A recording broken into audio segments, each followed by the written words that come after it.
Hey, thank you for joining me. Hope you're doing well. The Gnostics were ancient religious mystics who proclaimed gnosis, the Greek word for knowledge, as the way to salvation. To truly realize one's own spiritual essence allowed Gnostic men and women to know the divine directly, without any need for gurus, priests, or other religious figureheads. Gnosticism started around the same time as Christianity, but by the 4th century, the Gnostics were considered heretics, and they became actively suppressed by the Church. Gnostics extracted wisdom from many different sources, texts, and modes of consciousness, accepting insight wherever it could be found. Much of what they did was to get to the truth of this existence and to piece together what exactly happened to form this world we live in. The Gnostic view of the world is unlike any other mythology, and in my opinion, is the most accurate perception of the universe and its story. By the end of this presentation, I will have explained how the Gnostics knew exactly what they were talking about in their understanding of the world, and I will relate it to everything I've been describing in my videos: the Black Sun, the Mother Goddess, Hyperborea, and this matrix we are all living in.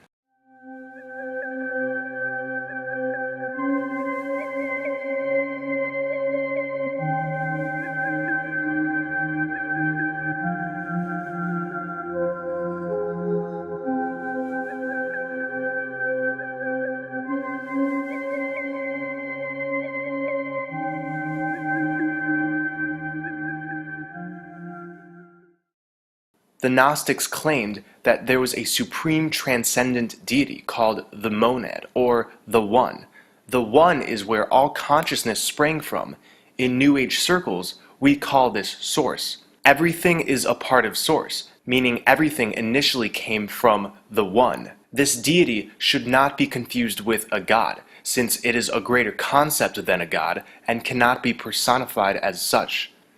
The One manifests itself in a heavenly realm of light called the Pleroma. The Pleroma is also called the emanations of the Father, the treasuries of light, and the immeasurable deep. These emanations coming from the One are called Aeons. Aeons, like the One, aren't exactly beings. They're spiritual attributes and concepts of the One. These Aeons, this pleromic matter, is aspects of consciousness itself. They're often personified and given names, joined together as spiritual lovers in the fullness of the One. The Pleroma is the totality of the 30 Aeons. The first 8 Aeons, called the Ogdode, gave way to another 10 Aeons called the Decade, which brought forth another 12 called the Dodecade. The last of the Aeons to be brought forth was Sophia. Of all the Aeons, the divine Sophia desired most intensely to know the origins of her own creation and the nature of the One. Seeking understanding, she let out an emanation of desire called Sophia Echemoth that fell into a fit of confusion. For the rest of this video, we will simply call this emanation Sophia. Sophia descended into chaos and created a world of her own. She became entangled in matter, and from this entanglement, she produced what's called the Demiurge. Some say she formed this being to try and replicate the One. In monotheistic religions, God is not the One. He is the Demiurge, often referred to in Gnostic texts as Yaldabaoth. The Demiurge is described as ignorant, power-hungry, and foolish. He sees himself as the One, but he doesn't do this out of malice. Rather, Sophia shielded him. Being ashamed of her deed of separation and her new creation, Sophia wrapped the Demiurge in a cloud and created a throne for him within it. Because of this, the Demiurge did not see Sophia nor any other Aeon, and thus concluded that he was the One, the true source. Being enveloped in his own false heavenly realm, he was unable to know the source of his power. Yaldabaoth is the first ruler who took great power from his mother. Then he left her and moved away from the realms where he was born. He mated with the mindlessness that is in him, and produced his own authorities. These authorities are the Archons. They are the servants of the Demiurge. The Archons are like the Aeons, the emanations coming from the One, but instead of being divine, they are lower astral beings, emanations coming from the Demiurge. They are not directly from the One, and therefore are a sort of inorganic, artificial intelligence. Our contest is not against flesh and blood, rather the authorities of the Demiurge and the spirits of wickedness. Their chief is blind. Because of his power and his ignorance and his arrogance, he said with his power, "It is I who am God. There is none apart from me." His thoughts became blind, and having expelled his power, that is, the blasphemy he had spoken, he pursued it down to chaos and the abyss, his mother, at the instigation of Pistis Sophia. And she established each of his offspring in conformity with its power after the pattern of the realms that are above. This text shows that Sophia wanted to replicate the upper Aeons, just like wanting to replicate the One with the Demiurge, but ended up with the Archons. Archon in Greek means rulers, and this is because these entities aim to rule over the thought forms and thus the actions of humanity. They manipulate us in the form of negative thoughts and motivations. Many Gnostics believe the Demiurge created the earth as we know it, but this is kind of inaccurate. Matter is an expression of Sophia, and when the Demiurge sprang forth, he took this matter, forming Earth. But Earth isn't a creation of the Demiurge, it's the manipulation of Sophia's creative essence. Gaia, the Greek earth goddess, who we know in the West as Mother Earth, is an expression of Sophia that began when she fell to the material. The Demiurge manipulated and took credit for this expression and assumed the role of the supreme god. So just to be clear, Mother Earth is a divine feminine force, a part of Sophia, and it's the Demiurge who took this essence and bound it by matter, space, and time. Sophia is not only an entity, but personified wisdom. Sophia is the feminine principle that represents the divine in this world, fallen from light above, yet present as the light with and within us.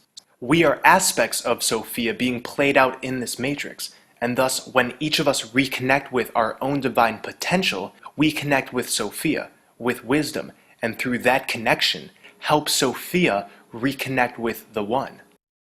In the Gnostic mind, the Christ is the divine revealer that awakens us from the spell of the Demiurge. What happens in the spirit manifests in the physical.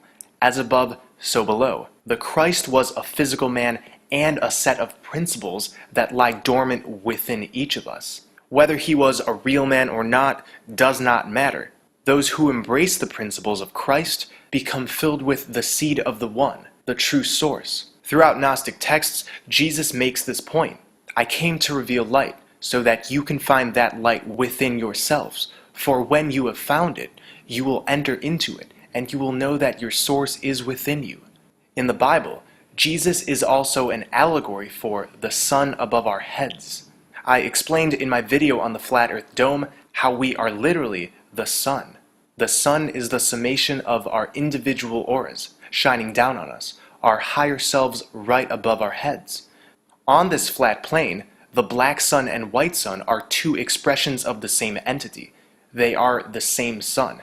I've said in previous videos, they are Ra and Amun, the Egyptian personifications of the two suns, who make up the dual entity Amun-Ra.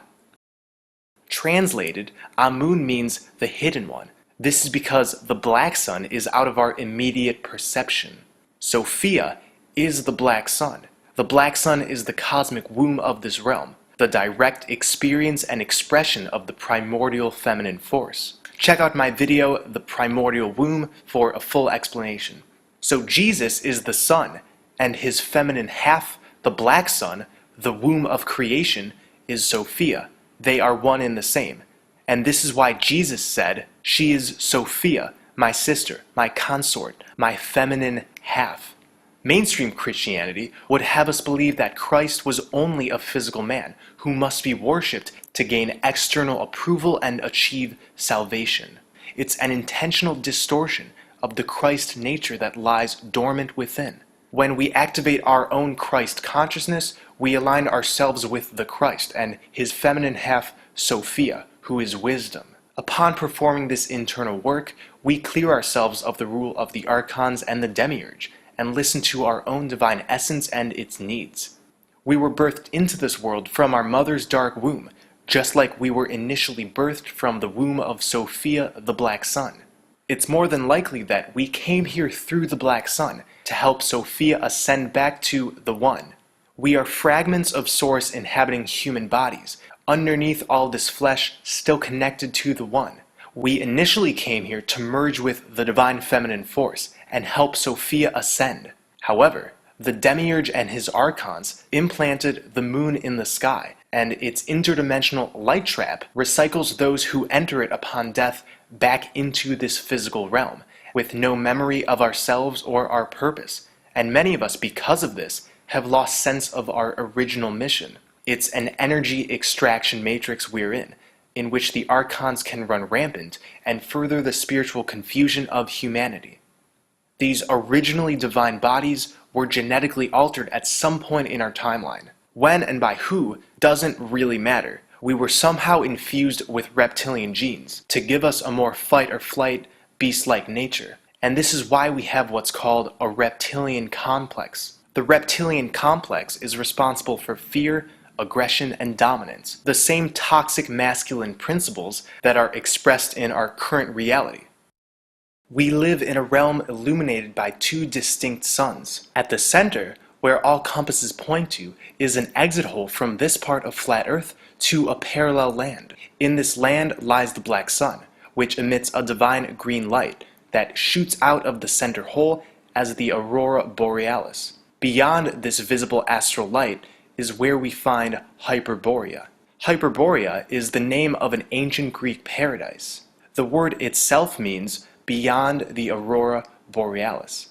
Hyperborea is free of death, famine, war, and disease. Those who live there are in perpetual higher consciousness, harnessing the sacred green astral light, which is sometimes called Vril. In the book The Coming Race, Edward Bulwer Lytton describes a harmonious subterranean race of superbeings powered by this Vril energy. The Vrilia unite in a conviction of a future state, more felicitous and more perfect than the present. They have no systems of rewards and punishments among themselves. They believe that it is one of the properties of the all-permeating agency of Vril to transmit to the wellspring of life and intelligence every thought that a living creature can conceive. The intellectual conditions and social systems of this subterranean race comprise and harmonize great.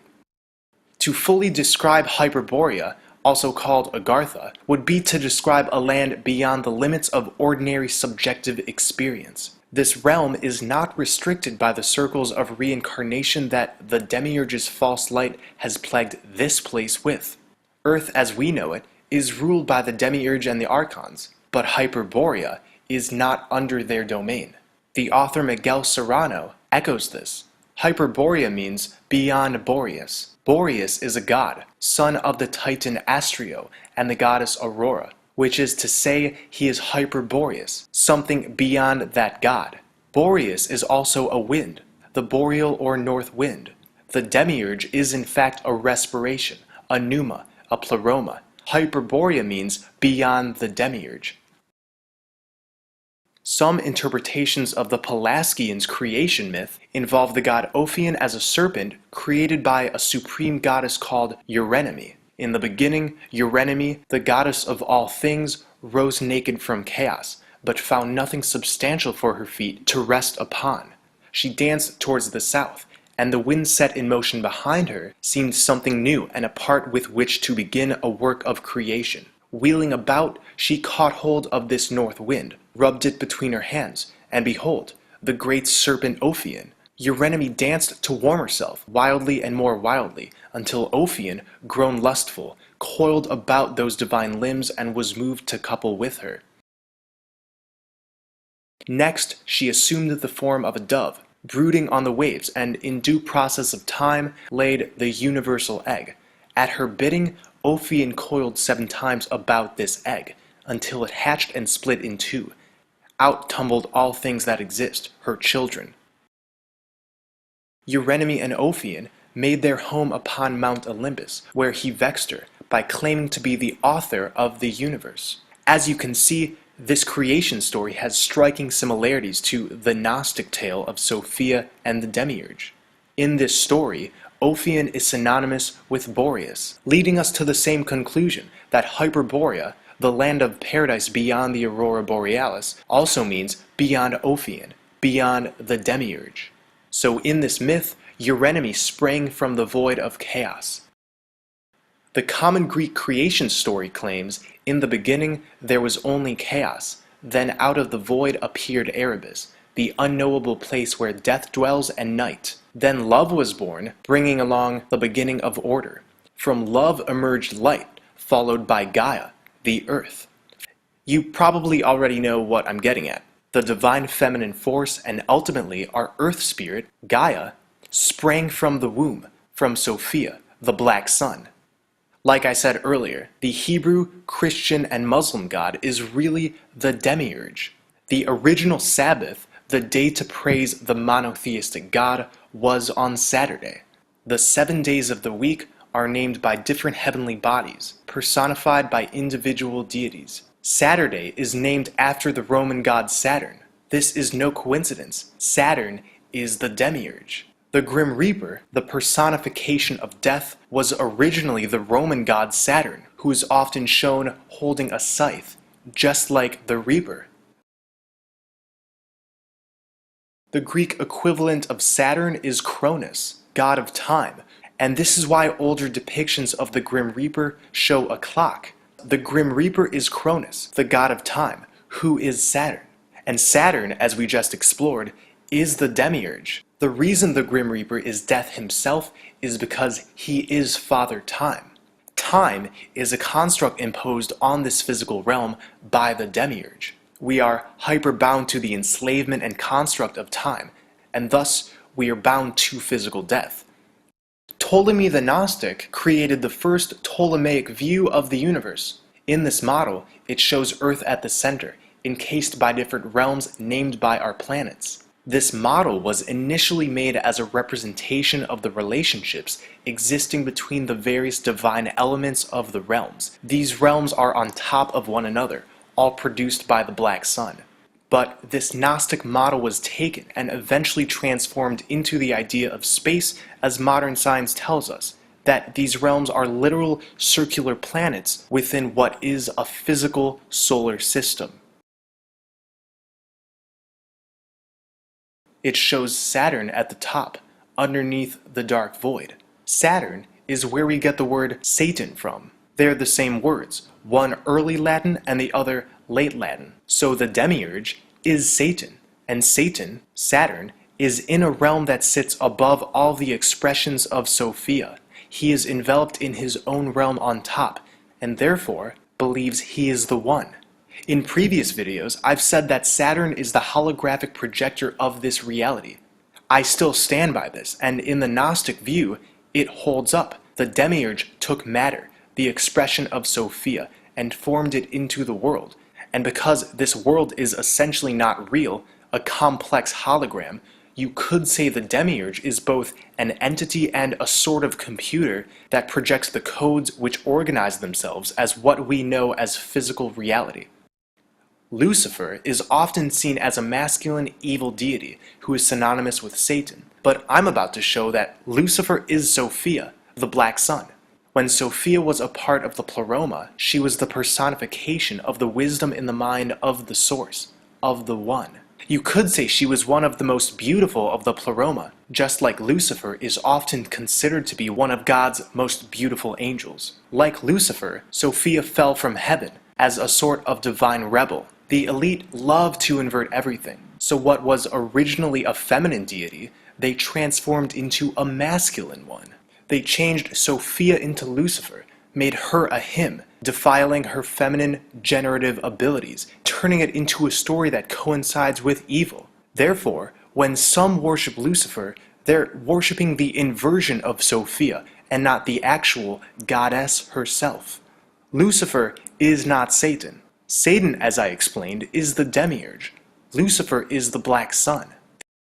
The Emerald of Lucifer, associated with stories of the Holy Grail, is said to be a fragment of the crown that was cast along with Lucifer upon falling from heaven.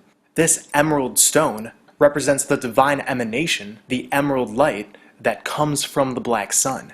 Lucifer is often referred to as the Lightbringer, and it is the Black Sun, Sophia, the cosmic womb, who brings forth all light into this realm.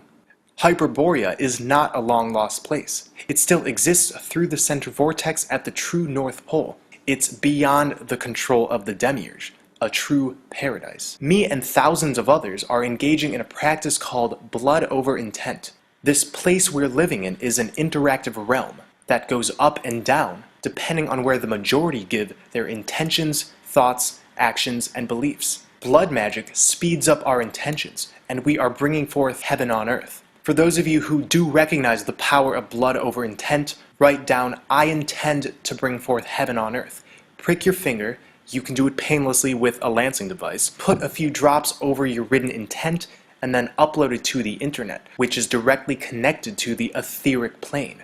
Everyone who is spilling their blood over these divine intents are releasing the spell of the Demiurge. And when we get enough people who have spilled their blood, we will have caused the fabric of this matrix to open up by way of this alchemy. And eventually, me and my blood brethren will take a journey to the center and enter Hyperborea by navigation of our compasses. The gathering period is now. Blood over intent is our way into paradise. Death is not an option for us. Those who do not come with us will surely die a physical death, as is the prescription of the Grim Reaper, the Demiurge who has superimposed time. Time does not exist in the same capacity in the lands beyond the vortex. If you want to live and come with us past the flaming sword, I recommend you not only use your divine intent throughout your life, but align it with your blood. This will be your key into paradise. We can do it, guys. We can exit this place and into the realm powered by Sophia, the Black Sun. Thank you for watching. I hope you're all staying well and centered. I love you all.